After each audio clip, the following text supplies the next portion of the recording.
Hello and welcome to a new video. Bit of a longer one today, so hopefully you'll just sit back, relax, draw with me, whatever it is you want to do while I just completely ramble. So this is a new sketchbook that I'm using. It's an A4 size. Those are all my stickers, by the way. I love them so much. They're cute. And today I'll be using some Ohuhu color pencils. I'll go through those in a little bit more detail later, and perhaps I might just do a separate video altogether, just talking about my experience with them, just overall in general, because I'm still kind of new to them at the moment, and I'm not sure if I'm comfortable talking about them yet. Here's what I previously created with these pencils. I did an entire Jinx spread, and honestly, I really love it. I love how it turned out, and I had so much fun with it. I'm actually really surprised with how much fun I had. So I'm just covering up with a little bit of paper because I'm heavy-handed and that stuff's going to transfer. I can't help it. Okay, so today, what will I talk about today? Obviously, I'll talk a little bit about this spread, but it's been a while actually. I took a little break from creating long-form videos here on YouTube. I was just feeling a bit overwhelmed, to be honest. It just kind of hit me out of nowhere. And creating videos like these is actually kind of stressful. I don't know why. I don't find it easy to kind of talk about things just in general. I'm really good at waffling, but I kind of put a lot of pressure on myself to, have a topic in mind, something that I feel like is useful for people to hear, stuff like that. And yeah, I think I put a little bit too much kind of pressure on myself, and then I end up overwhelmed and I end up disappearing for a little while. I think it's a month since my last long form video, so I'm sorry about that. I do apologize. But look, I'm back now and let's just get back into it, I guess. Let's figure out what we're going to talk about. I actually kind of had all of these plans in my head coming up to, the end of last year, and I told myself, Lorna, listen, you are a full-grown adult and you do not have the kind of confidence that you should have at this stage of your life. So let me explain. So listen, I'm a confident person in certain situations. So I'm confident in who I am as a person. I wasn't when I was younger, and I think with age, that just gradually happens. You start to care less about what people think of you, you become more just assured of yourself and who you are. You make better decisions most of the time. So, you feel pretty, comfortable with who you are. And the older you get, the easier it gets. And the more confident you get, normally. I'm really happy with how my art career is going. I set up a website at the beginning of this year. And, I'm making physical products by myself. I'm making stickers, and hopefully I'll be making prints in the near future. But for now, it's just stickers because, they're more affordable and it's manageable in how I'm making them. So these are all things that I probably wouldn't have had the confidence to do a couple of years ago.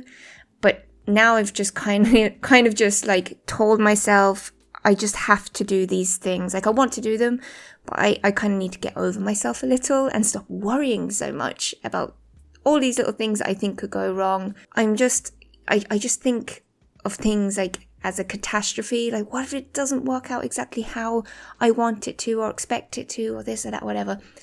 I'm trying to get out of that mindset. It's tough, but I'm working on it.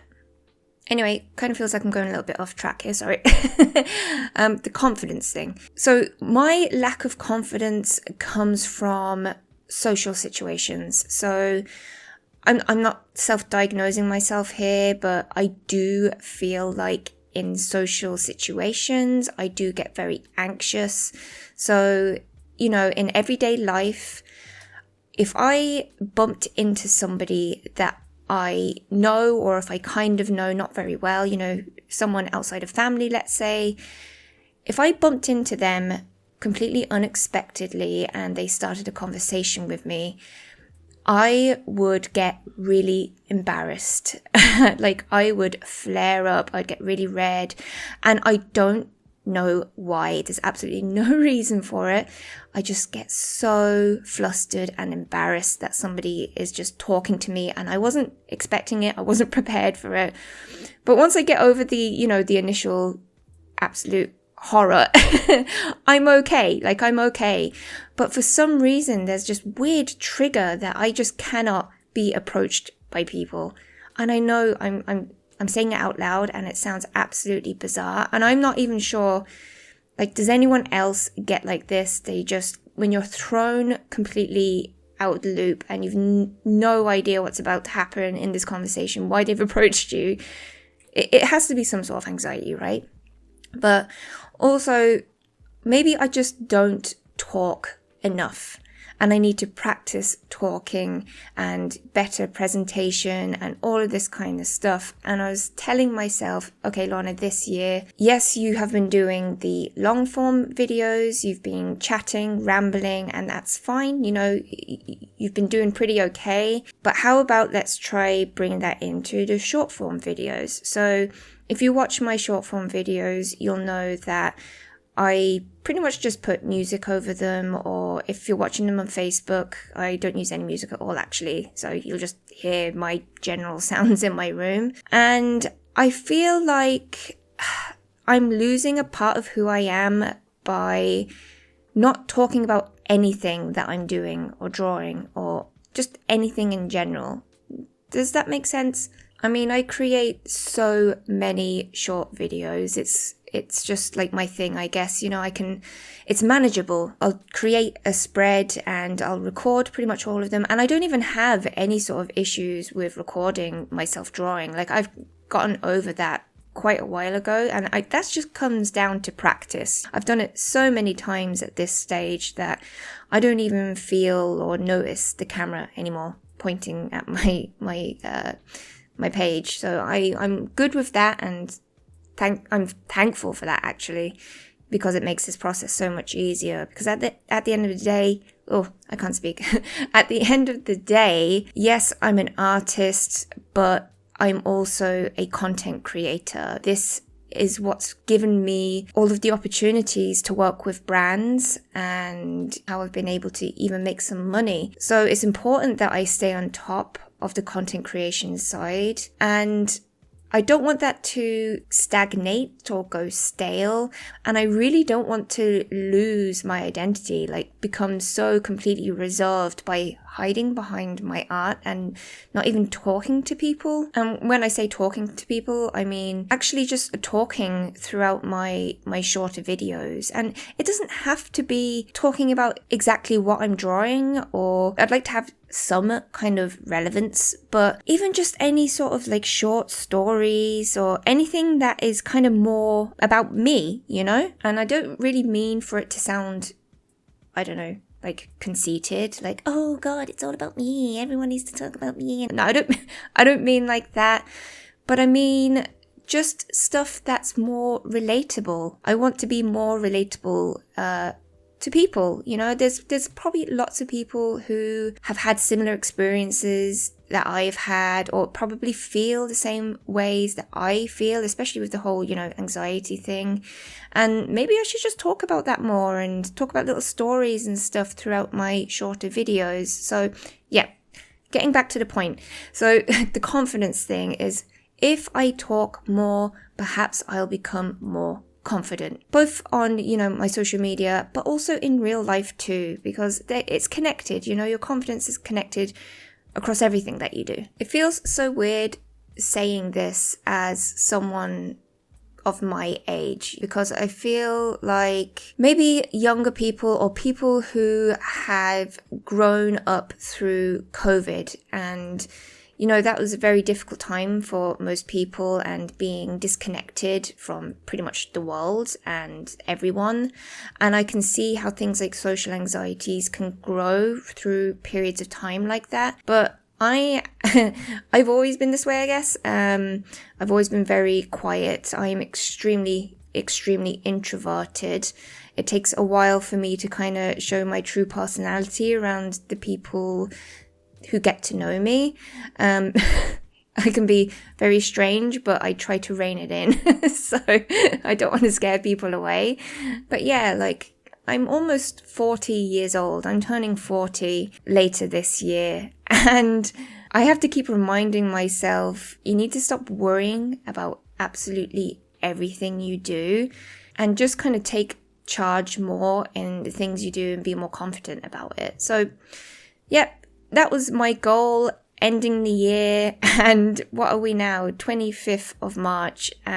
So it's taken me kind of 3 months to really grasp the idea and get to the point of actually doing something. So hopefully, you know, in the next coming week or so, you'll start to see more of my short form videos where I'll just talk about like little snippets of things that I hope people enjoy. Some relatable things or random things. You know, I've got a lot of random thoughts that don't get put out there because they don't seem relevant in any situation in any of my other videos. And I hope you guys will enjoy it. So that's just your little heads up. And yeah, anyway, let's just get back to this sketch spread. So as you can see, I am drawing Vi from Arcane. It's obviously finished up a while ago, November, and I did draw this a few months ago. I think it was January. And yeah, so I really enjoyed the show. Absolutely loved the show. I think maybe I was a little bit disappointed in how they managed Vi's character in season 2. I'm actually trying to remember now much of what happened. It's so long ago. In my head, it's so long ago since I watched it. But I really feel like she didn't have as much relevance or something in this season. So yeah, I just remember feeling very kind of disappointed. I wish that they'd done more with her. But that doesn't stop me liking the character and obviously wanting to draw her. So the first sketch spread you saw, I drew Jinx, and you know, she's got a great character design, so it made sense for me to draw her first. And it was actually my first time trying this sketchbook. So I do have this sketchbook in a smaller version in the A5 size, and I use that for pretty much any of my silly little sketches, anything that's messy, where I can practice with new mediums. So I usually use it for acrylic markers. What else? Acrylic markers, I think I've used some like pastels in there. But the one thing I won't use in them is alcohol markers, obviously because the markers will bleed through the page, and I don't really want that to happen, and that's why I only use my alcohol markers in my Ohuhu sketchbooks, because they're bleed proof. So I've been using the smaller sketchbook for all of those little sketches, but I really wanted to try a larger sketchbook. Obviously just to have the extra bit of space, but you know, at least I won't be limited so much with paper space, and maybe I could do different types of spreads. So I got the A4 size, and I don't, when it arrived, so I got it in post, when it arrived, I was so overwhelmed by how large this sketchbook is. Like, I know what A4 size is, but I just wasn't expecting it to look that big. So yeah, it's going to take a long time to fill. This is probably going to be like a 2-year type of sketchbook because so much space. And yeah, so around the same time, I was also asked by Ohuhu to try out their new color pencils. And obviously I agreed because I generally love anything that Ohuhu make. And these pencils are oil based. So I am usually used to using Prismacolors, and they are a wax-based pencil. So the wax-based pencils, they are a lot creamier, a lot softer. They have a much softer core, and the lead is so soft. But the problem with that is it breaks easily. Now, I have my original Prismacolors from when I bought them like over 10 years ago, I think. And I have read online that the formula has changed. They're nowhere near as good as they used to be. And that's really disappointing because I love them, and I haven't tried what this new formula is like, and I don't really want to purchase them if they're that bad. So yeah, I'm used to these softer pencils, so it was a bit of a kind of shock, I guess, when I started using the Ohuhu colors, because they are a harder lead. So, you know, when you have a certain expectation when you just start coloring, and to me I was like, why is it not coloring right? Is it just me? What's happening? It just kind of took me a while to understand that I'd need a little bit more patience getting used to a completely new type of pencil. You know, they're just so different. Pencils just are not the same, and for me, I think I was just thinking, oh look, it's a color pencil, I know how to use color pencils. It's really not the same. You really have to get used to using them differently and using different techniques. So with these pencils, it's all about layering. You really just kind of have to work in layers to get the color payoff that you want, because like I said, you're working with a harder lead, and you can't just go straight in and, you know, press down really, really hard and just get the color that you want. It's just not going to work. It's not going to look nice. So these two spreads were really just a way for me to kind of figure out how I can use these pencils effectively, make them look interesting, make sure that, you know, they look vibrant. And I did a really, really comprehensive test actually with these Ohuhu colors, but I also compare them to the polychromos colors as well, because polychromos, you know, they're so well known, and they would probably be the most popular oil-based pencil. And I do have a small set of them, so I decided to obviously compare them against each other, and I'm happy to say that Ohuhu stand up very, very well to the polychromos, you know, and they're significantly cheaper too, which is a pretty big deal. You know, for me, I don't want to be using crazy expensive tools, because it's not about that for me. I just want something that is good quality and within my budget and within everyone's budget, right? Because so many people, you know, when they see the art that I'm creating, they want to know what I'm using, and I don't want to be using something that is just so insanely expensive that other people cannot use it as well. I think there's just so many times where we're just really kind of lured into the aspect of brand names and wanting to have the most expensive products, and most of the time it's just not necessary. It really, really isn't. So I'll definitely go into maybe a little bit more detail about these Ohuhu color pencils at some point, maybe in a different video. If you have any questions now, just drop me a comment and then I can address them in another video. Maybe I can do a tutorial on them. It's been a while since I've done a color pencil tutorial, if ever actually, but I'm happy to do that if you're interested. I really hope you have enjoyed this weird, rambling, not very confident video, but we're going to get there. We're going to get there. And that you've enjoyed this drawing as well. Thank you for watching, and I'll see you in my next video. Okay, love you, bye.